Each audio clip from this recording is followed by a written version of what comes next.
Olá, eu sou a professora Regina e nós estamos hoje aqui para uma aula do 7º ano. E na aula de hoje nós vamos ver leitura e releitura de imagens.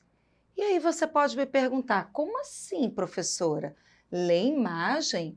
Eu leio jornal, eu leio revista, eu leio um anúncio, mas jornal? Revista? Isso é imagem? As imagens também podem ser lidas e nós vamos ver hoje como eu faço a leitura de imagens.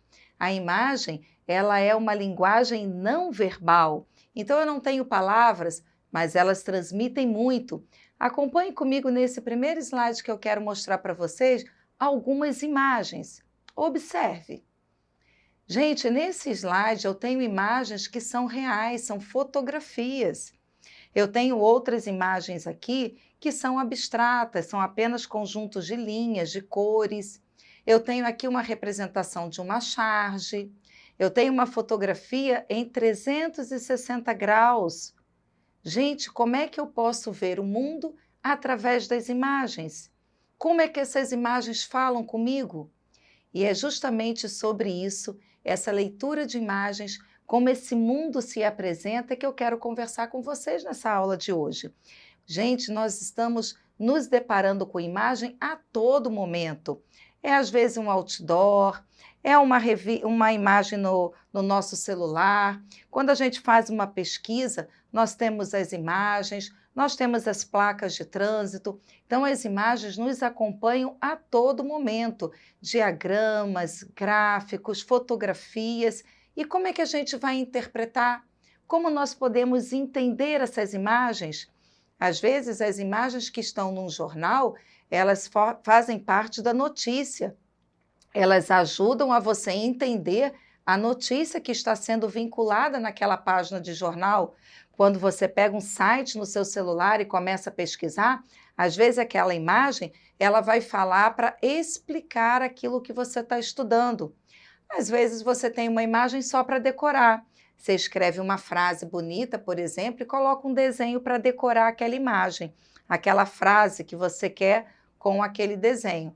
Só que as imagens, gente, são muito mais do que isso. Elas têm significados políticos, ela tem significados religiosos, ela pode ter significados sociais. As imagens podem falar muito daquela pessoa que desenhou, e isso acontece com a obra de arte. Um artista, quando ele faz a sua obra, pode ser uma escultura, pode ser uma pintura, pode ser o próprio desenho. Quando a gente lê uma obra de arte, quando é música também, ou teatro, nós fazemos uma leitura ampla daquela manifestação artística. O que o artista quis dizer? Quando que o artista fez aquela obra? Quem é esse artista? Então, quando ele fez, quem fez, os motivos pelos quais levou esse artista a produzir aquela obra são super importantes numa leitura de imagens. E é isso que nós vamos fazer. Nós temos algumas dicas para você entender como se faz uma leitura de imagens. E é claro que nós somos diferentes e cada pessoa pode interpretar uma obra de uma maneira própria. Só que, por exemplo, o gostar ou não gostar, isso é muito relativo. Não entra numa análise, por exemplo, de uma obra de arte. Eu, professora Regina, por exemplo, posso gostar de uma imagem do Van Gogh, e aí eu acho linda aquela imagem do Van Gogh, mas tem uma outra de Picasso, por exemplo, que eu digo, ai, nossa, ai, que horror, que imagem horrível, não gostei. O gostar ou não gostar é meu próprio, e aí eu vou escolher aquela obra de arte que eu quero levar para minha casa, um enfeite que eu quero colocar no meu quarto. Só que quando a gente analisa uma obra, a gente tem que ver além do nosso olhar, além do gostar ou não gostar. Temos que refletir justamente esses motivos que eu estou colocando aqui. Quem fez, quando que a pessoa fez e quais foram os motivos que levaram a pessoa a fazer. E aí eu quero convidar você a olhar aqui no slide e seguir junto comigo alguns passos que você precisa para a leitura de imagens. Primeiro, Lê as informações do rodapé da obra, são os créditos, é o título, o autor, a época, a dimensão da obra, a técnica. Esse rodapé geralmente está no final, embaixo do quadro, e ele vai dar todas essas informações. Então, aqui você já vai saber quem pintou, a época que ele pintou, né, a dimensão do quadro, o tamanho dele e a técnica que ele usou. O segundo passo é a execução da obra. Qual é a função dessa obra? Religiosa, é ambiental, é individual, fala de si, é histórica, ele tem um quê político? O terceiro ponto que eu quero que você reflita são os elementos que compõem a obra, a luz, a cor, a textura. Nessa imagem que eu trago aqui para você, eu tenho uma montoeira de cores, isso parecem nuvens, eu tenho um jogo de luz e sombra. Que sensações essas imagens trazem para nós? Então, esses elementos, gente, são super importantes para você poder compreender uma obra. Então, você vai ler o rodapé, você vai tentar observar qual é o tema, a temática da obra, se é política, religiosa, se fala pessoal, se é alguma crítica, e as texturas, quais são as cores? São vivas? São cores primárias, secundárias? A textura é mais ruidosa, é mais suave, é mais macia. Então, esses elementos são super importantes. E existem 3 níveis para você interpretar uma obra. Tem o nível instintivo, ou seja, a primeira impressão. Quando você olha a primeira vez para uma obra de arte, qual é aquela primeira impressão? O que você sente ao olhar aquela obra? Esse é o primeiro nível. Nós temos um segundo nível, que é o nível descritivo. Aí sim, você vai dizer quais são os elementos que compõem, quantos personagens existem, o entorno. Essa obra está num ambiente qual? Dentro de casa? É no quintal? É numa paisagem? É uma montanha? É uma praia? Então, quais são os elementos ao redor do elemento principal dos seres humanos, ou se for animais? Enfim, você vai descrever aquela obra. E tem o nível que é o nível simbólico. Você vai entender o que o artista quis colocar, por que ele usou aqueles elementos. E eu quero convidar você a interpretar junto comigo uma obra bem interessante, bem comum, tenho certeza que você já viu, que é o Abapuru, de Tarsila do Amaral. Vamos aqui no slide.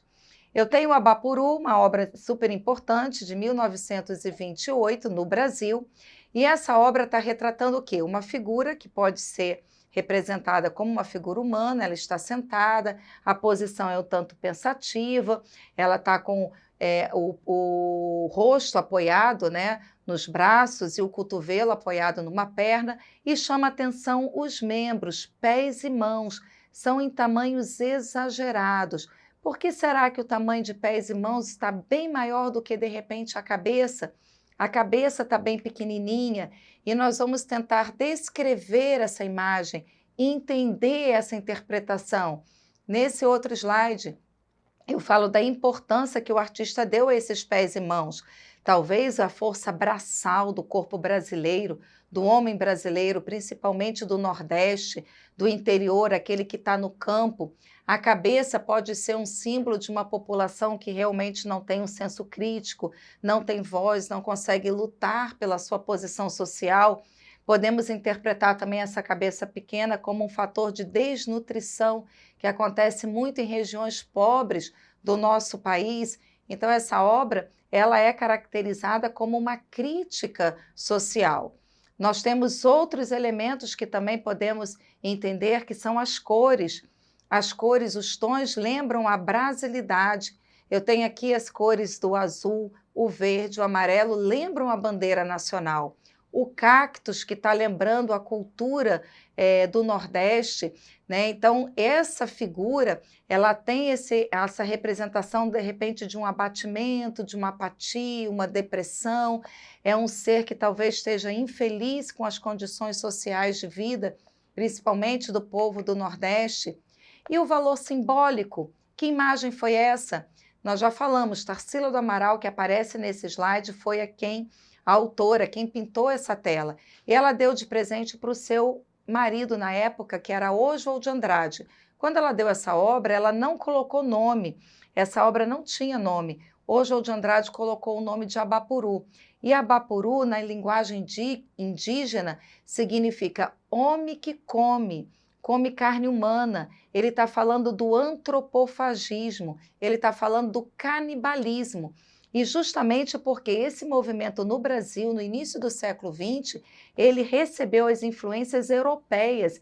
Então é como se eu absorvesse as influências europeias e colocasse na obra brasileira. E Tarsila do Amaral fez parte desse movimento. Por isso que Oswald de Andrade colocou o nome desse quadro como Abapuru. E esse quadro, gente, ele foi vendido por um colecionador chamado Eduardo Constantini, lá na Argentina. Ele foi vendido em 1995, num leilão, gente. E o valor desse quadro foi 1,43 milhão. Observa, gente, a quantidade de dinheiro que vale esse quadro. E é uma obra brasileira. Se a gente quiser ver essa obra, né, de verdade, a gente vai ter que fazer um tour lá pela Argentina, né, gente?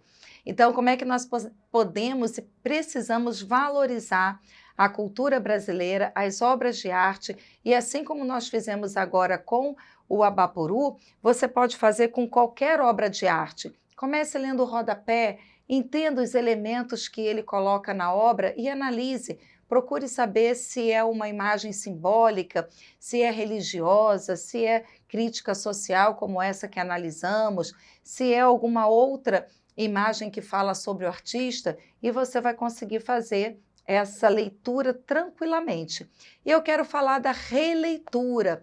A releitura nada mais é do que você pegar uma obra de arte e trazer para os dias atuais, colocar cores diferentes, inserir nessa obra outros elementos. Observe aqui nesse slide que eu vou passar aqui para vocês, várias releituras do Abapuru, tem releituras da Mona Lisa, tem releituras de várias obras. E aqui tem alguns elementos, como se fosse um cubismo, né? O Abapuru skatistas, mais moderno.